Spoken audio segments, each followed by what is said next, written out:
everybody. I'm Larry Ridley, and this is the NFL on EA Sports. Tonight's matchup features two quarterbacks who will be trying to lead their team to victory. It's RG3's Browns going up against Roethlisberger's Steelers. So let's get you up to the Steel City. Standing by in Pittsburgh, here are Brandon Guyton and Charles Davis. All right, Larry, EA Sports coverage of the NFL brings us to the steel capital of the world, Pittsburgh, PA, at Heinz Field. Today, it's an AFC North matchup between the Cleveland Browns and the Pittsburgh Steelers.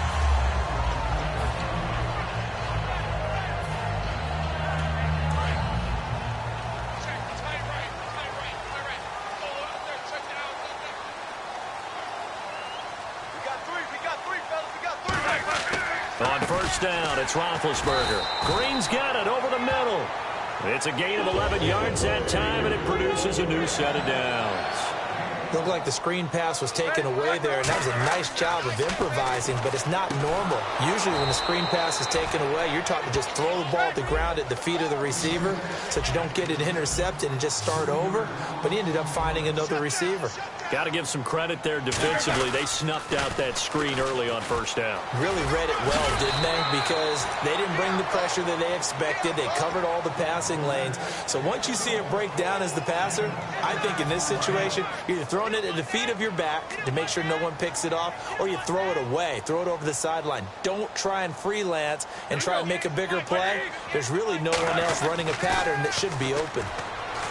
Now it's Roethlisberger. He's just going to dump this one off to his fullback out of the backfield. It's a gain of 6 on the play, and that'll bring up fourth down. It's interesting because when I'm watching college football and I'm evaluating guys for the draft now, my list of fullbacks, pure fullbacks, it's a very short list. I'm probably evaluating more punters and kickers now than I am fullbacks, but it doesn't matter what you call the position, it's who you put there, and there we saw completion. And how about this one now? In their own territory, a gutsy call. They're going to go for this on 4th and a yard. Play clock winding down. Here's Roethlisberger to throw. And he brings this up to the 46. Good enough for the first. I don't know if I agree with that. I guess they don't care if I agree with that. But, boy, you have to be surprised by that, right? I definitely was surprised that they decided to go for it in this situation. But they must have either felt like they either had a great play call on or they're trying to show extreme confidence. Watch left. Stop right there. 3 down. Like 20. Left. Watch the twist. They'll throw on first down with Roethlisberger. On the right side, caught by Green. A gain of 6 there on first. And how about this first drive? They're being aggressive, slinging it around. Really confident, too, because they're not trying to fool them with running plays, throwing it, and they're being very successful right now. Ben to throw again. And he'll get it down to the 47 here. It'll be a pickup of only a yard. And just like that, it's third down. On your screen now, here are the offensive starters. At wideout, Antonio Brown is certainly someone that the defense always has to account for. Without a doubt, a true #1 receiver. It doesn't matter to him how defenses want to cover him. He sees it as a challenge and knows how to defeat them. Roethlisberger now to throw on third down. And this is going to be incomplete. Darius Hayward-Bay, the intended receiver. And it's fourth down. Really good, smart play by the defense, understanding 3rd and short, guarding the first down sticks, and being able to make a play on the football and bat it down.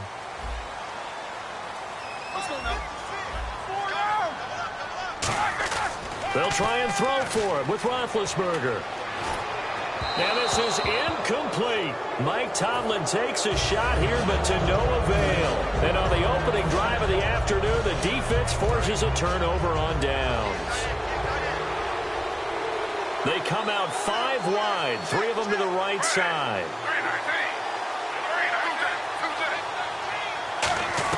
Now Griffin on first down.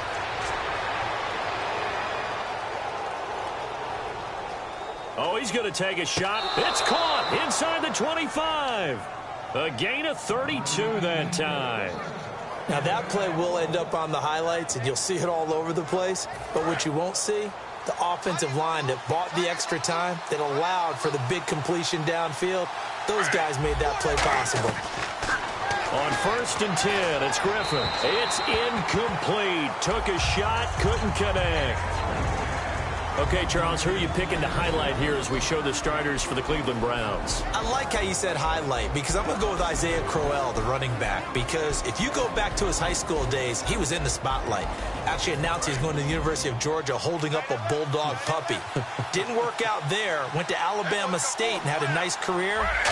Undrafted, unheralded, but had a really nice year in 2015, so he's trying to bring the spotlight back. He rifles one that's intercepted. A great read, and it's picked off. And Pittsburgh getting set to take the field. And last time they were very fortunate, this offense. They went for it on 4, turned it over in their own territory, but the other guys held up. They didn't give up any points. So how about the guy with the #1 headset on the sidelines, the head coach? That was planned going into it, not necessarily to not get the first down or to have the defense have to hold up. But he trusted his defense. Trusted his defense very much, and I think that's how he's going to play this game.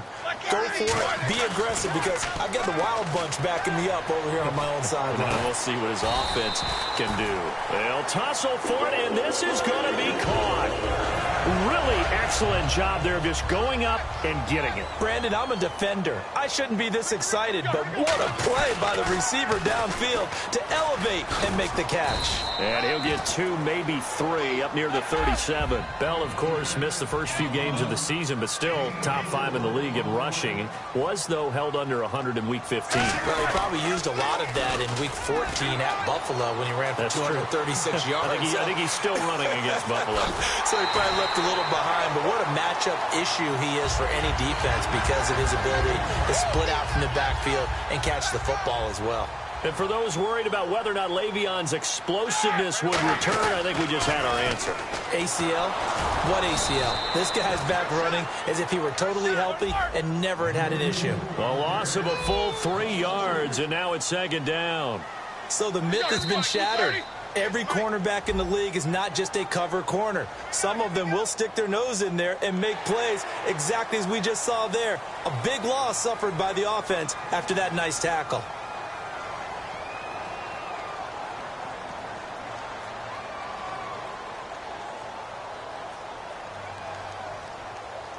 So 2nd and 8 here after the penalty. They come up in an offset eye.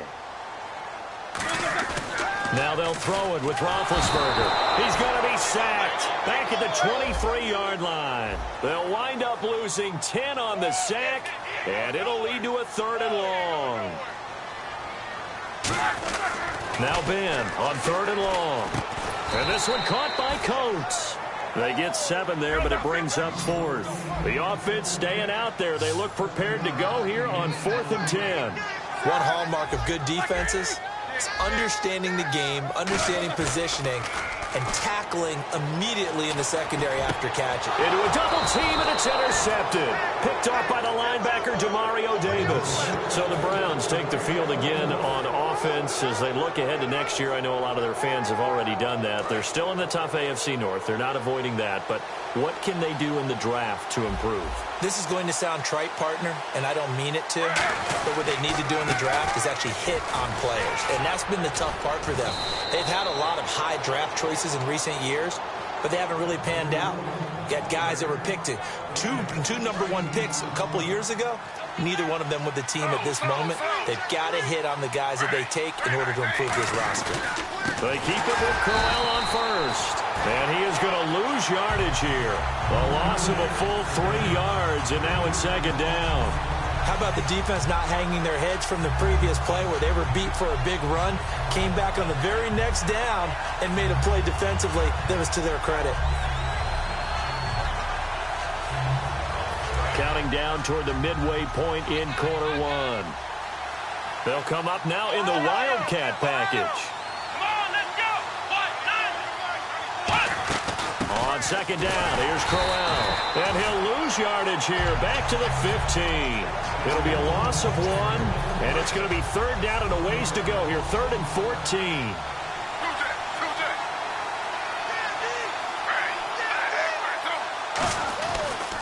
The first carry now. This is Johnson. And he is going to lose yardage here.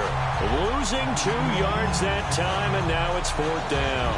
Stephon Tuitt came out at Notre Dame as another one of those really tall defensive ends, and you just wonder, would they be able to have the leverage to bend and make plays? I think he just gave us an answer with that tackle. Complete here to Gary Barnidge. And they're going to get this one up to the 35-yard line. Brandon, I have one word for you after that completion for a first down. Lucky? Analytics. Well, the analytics say you punt the football there. So we're changing the analytics as we go, right? What a big-time play for them, and really took a big-time chance. Yeah, big-time first-half chance. And they get 28 yards on that one. And that'll be good for a Cleveland first. And, boy, they had high praise for this rookie receiver when we asked the coaches about him, didn't they? They certainly did, and obviously they liked his measurables, otherwise they wouldn't have brought him onto the team. Height, weight, speed, all of that. But how about what they really said? Competitiveness. That's what they really liked about him. The way he goes after the football, competes for it, and decides when it's in the air, it's his and only his. Throwing now, Griffin on first down. And he's got his man in stride, complete. They give him 14 yards that time and a fresh set of downs. Well, coaches always talk about finding balance on offense. I don't think you can get much more balance than this. Big-time run, big-time pass. A 1-2 combination look pretty good. How about that? Let's see if they can continue to take that kind of a punch, though. Just a yard on the pickup there, and it'll bring up a 2nd and 9. And a look at the Steelers' defensive unit. Stephon Tuitt's ability to play defensive end and yet rise up and knock passes away when quarterbacks try to throw them, he makes it hard to get around. Again, it's Crowell. And he is met at the line of scrimmage, and he goes down right there. No gain on the play there, so that doesn't help. Now they're looking up at a 3rd and 9 situation.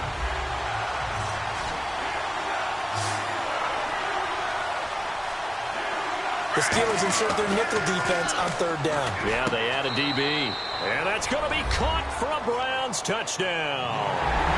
Gary Barnidge from 10 yards out. And the Browns have taken the early lead.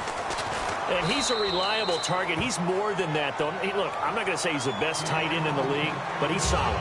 Yeah, because he's able to block, and that's almost a lost art for a number of the tight ends in the league now, because the most popular guys are almost what we call move tight ends, more like receivers, but those guys who can do it all, there's still a place for them in the NFL.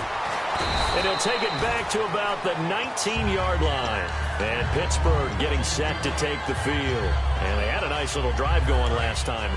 Threw the interception in the red zone. Costly. Bad enough to throw it anywhere, but that drives coaches insane when they're thinking about, hey, we've got a shot at points already. We're already in a spot where you're thinking you got 3 on the board for sure, and to come away with nothing, that's a really tough one for them to swallow. Yeah. Will they make up for it? Okay, give me that stat on Antonio Brown that we dug up before the game. You mean that stat about how many catches over a 4-year period, that maybe Correct. he would be the #1 guy in the NFL if he passed Marvin Harrison, the recent Hall of Famer? Yes. That stat? 469, right? Yeah, he got it That's done. the reception number over a 4-year span. He got it done even though he only had 3 catches in the game at Cincinnati. But let's face it, if he only gets 3 in one game, look out in the next one. He may explode. Offense still needing 10 yards. 2nd down. We know it's not an easy job to go out and catch passes when people are trying to tackle you and knock the ball away.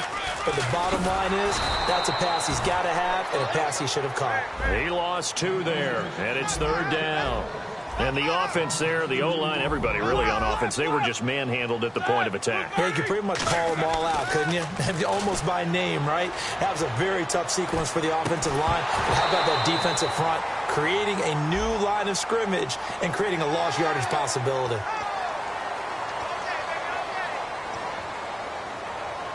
So here we go, 1st and 10 now. And no press coverage here. They are backing off in the secondary. On 1st down, it's Roethlisberger. Into heavy traffic, and it's intercepted. A great read, and it's picked off. And his crew will take over at their own 45-yard line. And now Cleveland geared up to take the field. And they were able to punch it in the end zone last time. They'll be looking to do that again here for the defense. Obviously, they'll be looking to stop them from punching it back in the end zone. It always is punch-counter-punch, isn't it? And which team has the advantage? Well, let's just go back. Last time on offense, they rolled downfield, got into a good rhythm. You can see a little more bounce in and out of the huddle. You can see the sideline really get into the game.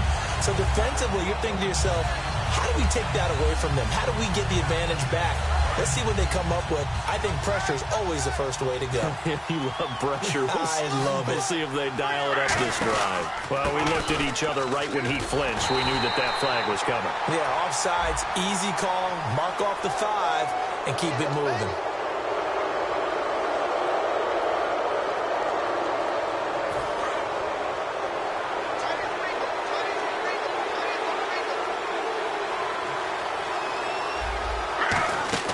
Now Griffin on second down. A screen complete to Crowell.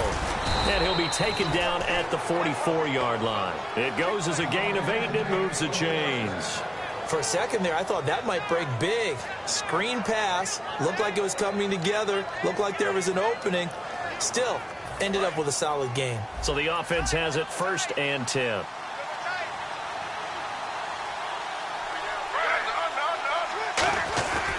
And Griffin gives to Crowell. And he'll be brought down at about the 42. Credit him with a 1-yard gain there to make it 2nd and 9. Tough day, tough sledding right there, and it's been that way the entire game. Not a whole lot of room to ramble for him. Yeah, you're right. It's been that way all afternoon. Didn't get a whole lot better there. That'll be a pickup of just 2, and that'll make it 3rd down. The first down line at the 34 here on 3rd down. I know most of the time when the ball's in the air, you're thinking wide receiver, tight end, but running backs, they can be a big part of any passing offense nowadays. Back with Charles Davis, I'm Brandon Gaudin. The Browns with a football to begin quarter number 2. They'll need to convert a 3rd and 7, though, to start things out.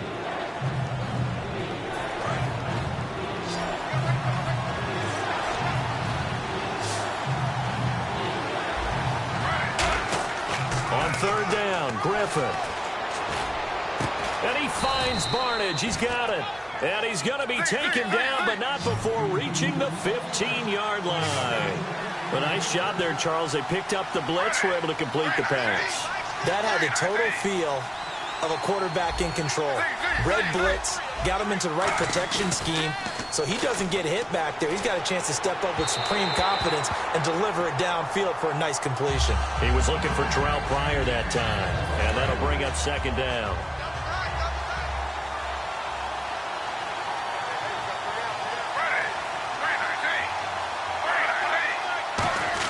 Second and 10 now, Griffin. And he's got his man on the out route. 4 yards on the completion, and it sets up a 3rd down. Got to give credit where it's due. Really nice defense on that play. The pitch and catch was successful, but not any run after it. Once again, Griffin. And it's caught by Hawkins. Touchdown, Cleveland. Andrew Hawkins, an 11-yard touchdown. And the Browns add on to their lead. And he's a little bit on the shorter side as a receiver. Maybe sometimes for the defense, tough to find the little guys, right? Yeah, sometimes they get lost in the traffic, but usually what it means is that rather than just winning with height or even speed, they use their quickness to find a way to get open. Well, tall, short, wide, skinny, whatever, there it results in a touchdown. Solid return, pretty good field position. They'll start at the 32-yard line. And the Steelers set to take the field. And following the interception, we'll see what they can put together on this drive. I can hear my old college coach right now.